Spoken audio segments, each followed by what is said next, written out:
Assalamualaikum warahmatullahi wabarakatuh. Semoga semua kebaikan terlimpah kepada kita semua.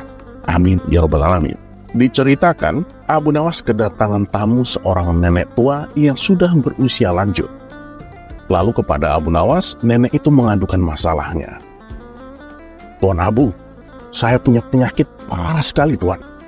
Padahal saya sudah mendatangi beberapa tabib, tapi tak ada satupun dari mereka yang bisa menyembuhkannya. Yang ada saya malah diusir." Mendengar hal itu, Abu Nawas pun menjadi heran. "Memangnya nenek ini sakit apa?" tanya Abu Nawas. "Ada masalah dengan kentut saya, Tuan Abu," jawab nenek tersebut. "Nenek nggak bisa kentut?" tanya Abu Nawas memastikan. "Bukan, Tuan Abu. Jadi setiap saya kentut, itu nggak ada suara dan nggak pernah berbau. Mungkin saya sudah 5 kali kentut semenjak saya di sini. Pasti Tuan Abu tidak menyadarinya, kan?" kata nenek tua itu memberitahu. Sesaat Abu Nawas menghela nafas dan menatap tajam ke arah nenek tua tersebut. "Baiklah, Nek. Sekarang nenek minum ramuan ini.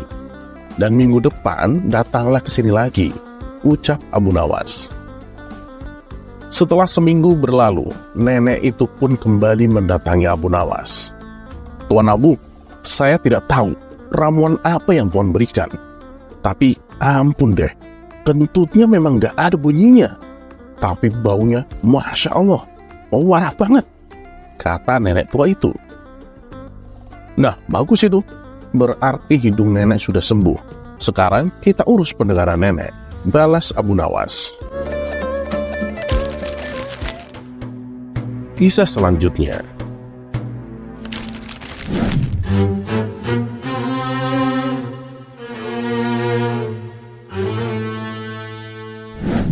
Pada suatu hari, di kota Baghdad digemparkan oleh kedatangan 2 orang tamu yang mengaku ulama besar. Mereka berdua adalah Syekh Wahab dan Syekh Qadir. Dengan berpakaian jubah serba putih layaknya orang solih, mereka menyapa masyarakat kota Baghdad. Para warga pun menyambutnya penuh penghormatan. Mereka menjamu 2 tamu agung itu dengan berbagai macam hidangan. Tidak berapa lama, terdengarlah suara azan. Syekh Wahab dan Syekh Qadir lalu pamit untuk menunaikan sholat. Mereka berdua pun diantar oleh warga sampai ke masjid. Sesampainya di masjid, Syekh Wahab melepaskan sepatunya dan membiarkannya di luar teras masjid. Sedangkan Syekh Qadir melepas sepatunya tapi membawanya masuk dalam masjid. Sementara Syekh Wahab dan Syekh Qadir melaksanakan sholat, terjadilah percakapan warga yang ada di situ. "Coba, menurut kalian, di antara kedua orang itu, siapa yang lebih alim?" tanya salah satu dari mereka. "Kalau menurut saya sih, Syekh Wahab yang lebih alim, karena membiarkan sepatunya di luar. Itu menunjukkan kalau beliau mempercayakan segala sesuatunya kepada Allah," jawab warga yang lain. Namun ada juga warga yang berpendapat kalau Syekh Qadirlah yang lebih alim, sebab dengan dirinya membawa sepatu ke dalam masjid, itu menunjukkan kehati-hatiannya. Kemudian salah seorang dari mereka berkata, "Lebih baik kita tanyakan langsung kepada kedua tamu kita itu. Pasti beliau-beliau ini mempunyai alasannya masing-masing." "Nah, itu benar. Itu lebih tepat," timpal lainnya. Ketika Syekh Wahab dan Syekh Qadir itu selesai sholat, mereka ditanya secara terpisah oleh kedua kelompok yang berbeda pendapat tadi. Pertama, mereka menanyai Syekh Wahab, "Wahai Tuan Syekh, tadi sewaktu di masjid, kok Anda meninggalkan sepatu di luar teras masjid? Padahal Syekh Qadir membawa sepatunya masuk ke dalam."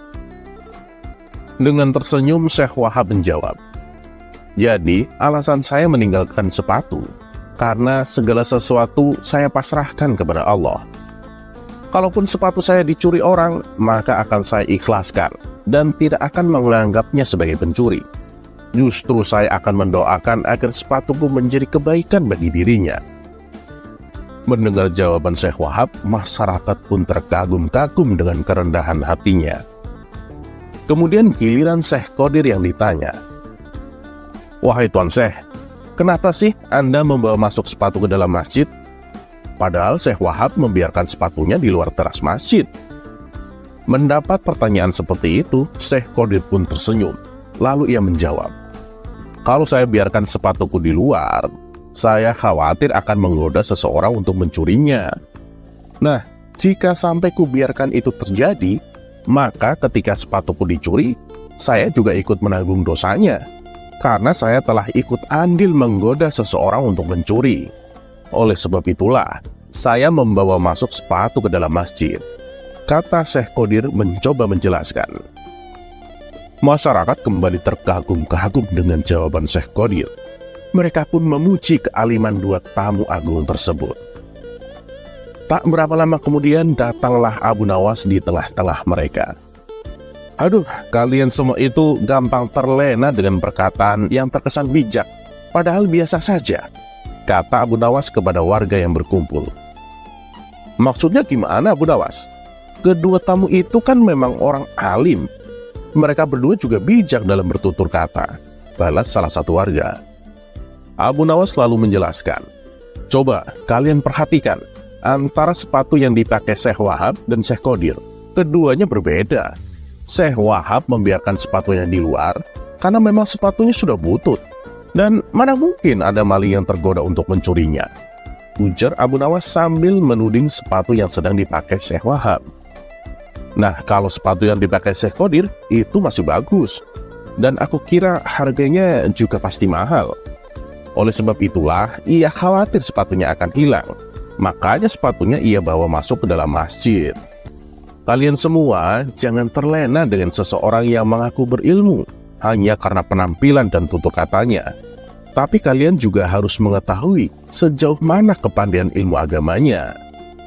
Mendengar perkataan Abu Nawas itu, Syekh Wahab dan Syekh Qadir pun dibuatnya keki.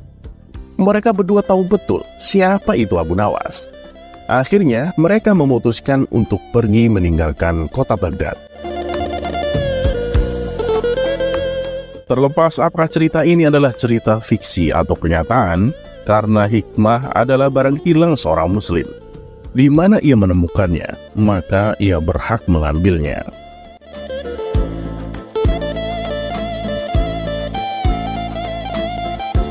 Dan satu yang harus selalu kita tahu, bahwa Allah Subhanahu wa Ta'ala tidak pernah menjanjikan bahwa langit itu selalu biru, bunga selalu mekar, dan mentari selalu bersinar. Tapi ketahuilah bahwa Dia selalu memberi pelangi di setiap badai, senyum di setiap air mata, berkah di setiap cobaan, dan jawaban di setiap doa.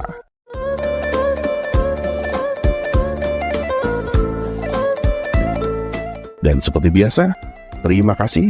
Wassalamualaikum warahmatullahi wabarakatuh.